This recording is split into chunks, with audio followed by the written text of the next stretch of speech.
Wala nang maraming paligoy-ligoy pa, diretso sa punto na. Maiksi lang ang komentaryo, pero diretso sa punto. Maraming kuro-kuro, may tiwali, may totoo. Dito, sa Puntong Diretso tayo. Punto Diretso. Monday, hindi na siya ang speaker kasi namaniobra siya ng Malacanang sa pamamagitan ni Vice President Sara Duterte. So, ganun ang Kongreso, no? Beholden kayo sa Pangulo dahil syempre, maliit lamang kang bilang isang kongresista, mas maliit lang ang kapangyarihan mo. So, kailangan mo makipag-alyansa. Pangalawa, mahirap magkaroon ng ligodon dyan kasi mahirap manligaw eh. Napakadaming bilang na tao na dapat mong kausapin. Sa Senado, hindi ganyan. They've always been independent. Marami dyan ang mga senador, lalo pa kung huling kalahating taon na ng Pangulo, marami dyan naghahanda na sa 2028, so kanya-kanyang personal na interest na yan. So definitely, hindi mo maisasantabi yung posibilidad na palagi makakaroon ng pagpapalit ng liderato kasi they're very, very ambivalent.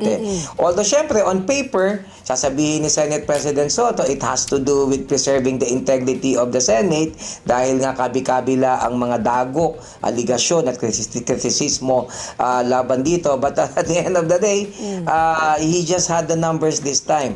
Kasi alam mo, si Risa Ontiveros, for example, syempre iba yung kanyang ruta na gustong mangyari sana, hindi nasusunod yan. Ganon din ang masasabi natin kay Senator Lacson among others, yung mga nag-engineer nitong kuna ito. No? At makikita mo na unti-unti na parang pupunta talaga dito eh. Kasi doon pa lang sa paghawak noong hearing dito sa Blue Ribbon Committee, marami nang hindi nakagusto doon sa paraan ng paghawak. May mga nagrereklamo. So pagka may nagrereklamo, so syempre merong dissatisfied. Pag may dissatisfied, madaling kausapin. And true enough, nung kinausap sila, readily bumoto sila. And interestingly, even Senator Bongo, no? Kasi nangyari dito sa Duterte Block, medyo kawawa din sila. Hindi na sila because syempre ang nagpasimuno dito si Risa Ontiveros, hindi ba, tsaka itong si Loren Legarda. So they were thinking hindi naman sila boboto dahil kung hindi naman pwedeng lumapit itong mga to sa kanila. But even Bongo said, di ba, sabi niya kay Tito Soto, kung tinawagan mo lang ako, I would have signed the resolution, I would have even joined. Kasi importante na nasa mayorya ka kaysa nasa minorya ka eh. So hindi, as a matter of fact, last night, Bongo called me and said, if you asked me to sign, I would have signed it, he said. Napapabalita. Lilipat daw. Gusto raw sumali ni Bongo sa majority. Sa mayorya ng Senado. Yung siyempre sa grupo nila Tito Soto. Iiwanan yung kanilang grupo sa minorya. Grabe. Grabe talaga ang oportunismo ni Bongo. Anong balita kay Bongo? Napapansin nyo, tahimik na tahimik si Bongo. Yung nagtatalo doon sa Senado, ang nagsasalita si Marcoleta, si Bato, si Cayetano, nakikipagbakbakan laban sa grupo nila Soto, nila Lacson, nila Subiri. Pero si Bongo tahimik, nasa sideline lang. Ganyan talaga itong style nito ni Bongo. Ang style ni Bongo, namamangka sa dalawang ilog. Parang gusto niyang palabasin na siya, pwede siya dito sa pula, pwede siya sa puti. Kaya nga nag-top na chair siya eh.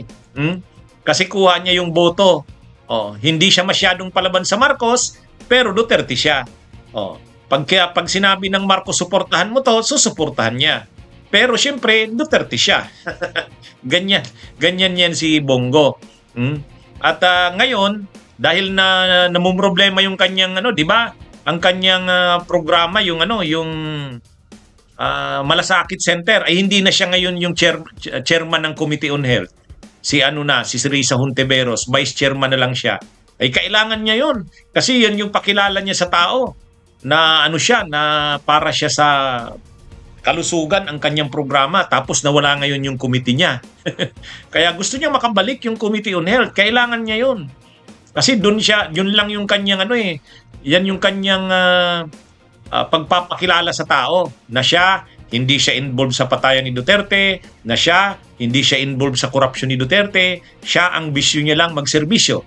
Ang kanyang flagship project yung Malasakit.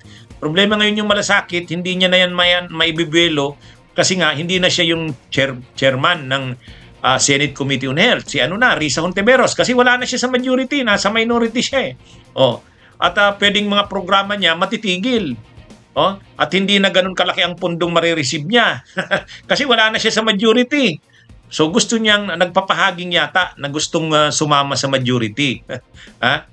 Nang in-interview, ang sabi niya, ay hindi ako sana kung tinawagan mo ako SP Soto, Senate President, kung tinawagan mo ako, pipirma naman ako dun sa resolution na nag-i-endorse sa'yo eh.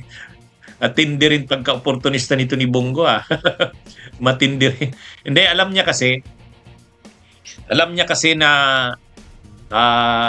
hindi niya maisusulong yung mga programa niya kung wala siya sa majority. Lalo na't health ang programa niya. Kailangan nasa majority siya dyan at hawak niya ang Committee on Health. Pangalawa, maraming pagdadaanan ng mga Duterte. Posibleng lumabas ang warrant of arrest. Posibleng lumabas ang warrant of arrest ni Bato. Hindi nga pala posible. Halos sigurado na yan. Ang tanong lang kung kailan. At siya naman, delikado siya ngayon. Si Bato, si Bongo. Kasi si Garma magtitestify na. Ano ba yung alam ni Garma? Ay di yung involvement ni Duterte at saka ni Bongo. Kaya delikado ngayon si Bongo. Dahil delikado siya, posible siyang ilaglag ni Garma. Matibay yon ang testimonya ni Garma, posibleng lumabas ang warrant of arrest laban sa kanya. Kailangan niya ngayong nasa majority siya para para ipagtanggol siya ng Senate President. Protektahan siya. Kaya maano rin to si Bongo na-anticipate niya na yan. Kumbaga marami siyang kakaharaping problema sa susunod na mga araw. Kailangan nasa majority siya. Siyempre, sasabihan niya lang naman yung mga kasamahan niya. Pasensya na kayo unawain niyo na lang yung sitwasyon ko At saka, sasabihin niya sa mga kasamahan niya, hayaan yung nasa majority ako para kung anong plano nila maipaparating ko sa inyo. Ang tindi rin, ang oportunismo nito ni Bongo. Ano yan ang style ni Bongo namamangka sa dalawang ilog Pero kapag naman pinatindig siya kung saan, doon talaga siya sa Duterte. Pero para kumbaga nakukuha niya rin yung benepisyo galing sa kabilang kampo, nakikisaano rin siya doon. Ang tindi ng oportunismo mo, Bongo. Bunyog, halikan na kasama ka. Bunyog, kapag buklod ay may pag-asa. Luzon, Visayas, Mindanao, isa ang pananaw. Sa bagong Pilipinas ang bunyog isisigaw. Bunyog.